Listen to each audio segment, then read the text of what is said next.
professeur Simon Thibault, professeur titulaire au département de physique, génie physique et optique, accessoirement directeur du département également.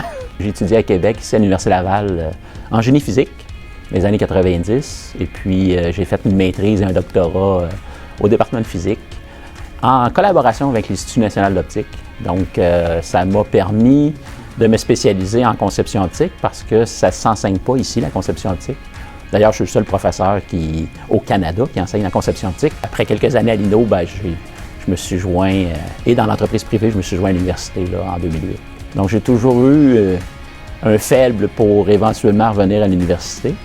L'élément déclencheur, je dirais, c'est que je travaillais à l'Institut national d'optique et puis je faisais beaucoup de projets en instrumentation astronomique. J'ai vu à travers ces projets-là que ce qui serait le plus intéressant, c'est d'être à l'université, parce que quand on est à l'université, on peut travailler avec les astrophysiciens également.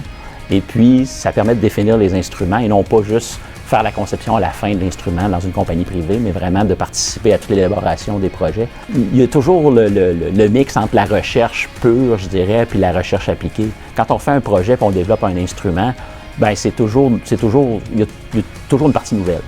Donc, ou bien la façon de le concevoir va être différente, la façon de l'assembler. Puis les techniques qu'on a développées avec le temps font en sorte qu'aujourd'hui, les astronomes ont des instruments où ils vont regarder des variations de vitesse radiale pour détecter des planètes autour des étoiles. Ce qui était impensable une vingtaine d'années, mais aujourd'hui, on réussit à avoir des stabilités au niveau optique qui fait en sorte que ils sont capables d'exploiter des résultats comme ça. Quand on travaille avec les compagnies, on est très groundé sur leurs besoins à eux. Ça ne nous empêche pas aussi d'être capable de voir leurs besoins futurs.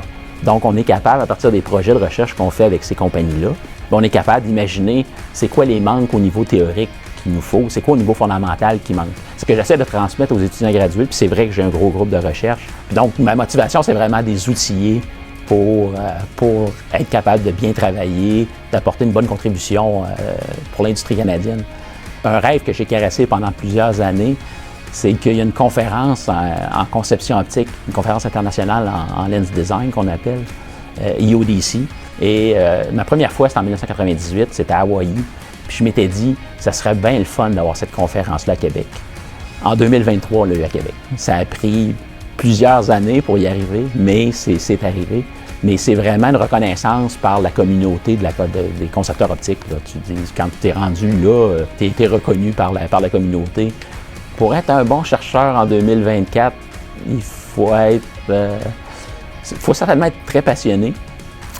Puis il ne faut pas avoir peur de s'entourer des meilleurs. Puis il faut être assez humble pour reconnaître qu'il y en a qui sont meilleurs que nous.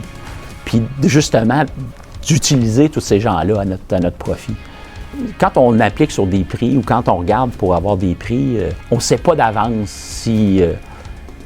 ça prend une certaine motivation, si on veut, pour appliquer sur des prix. Mais le prix Summa, lui, c'est comme un prix important. Puis dans ma carrière actuellement, j'étais au point où je me disais, ça serait quelque chose il me semble que ça me ferait du bien de gagner ça. Puis je suis heureux d'avoir été sélectionné par le comité. Ce qui distingue Simon, certainement, c'est son expertise qui est très unique. Donc, l'expertise en conception optique, en ingénierie d'instrumentation, c'est quelque chose de très important en optique photonique, quels que soient les domaines d'application. Moi, ce qui m'impressionne dans les laboratoires de Simon, c'est toujours quand je vais visiter et que je vois entre autres les instruments qu'il fait pour l'astronomie. Donc ça encore là, c'est des instruments, c'est très exigeant en termes de performance et c'est vraiment quelque chose là, de remarquable. Donc, bravo à Simon, bravo à toute l'équipe, puis un prix bien mérité.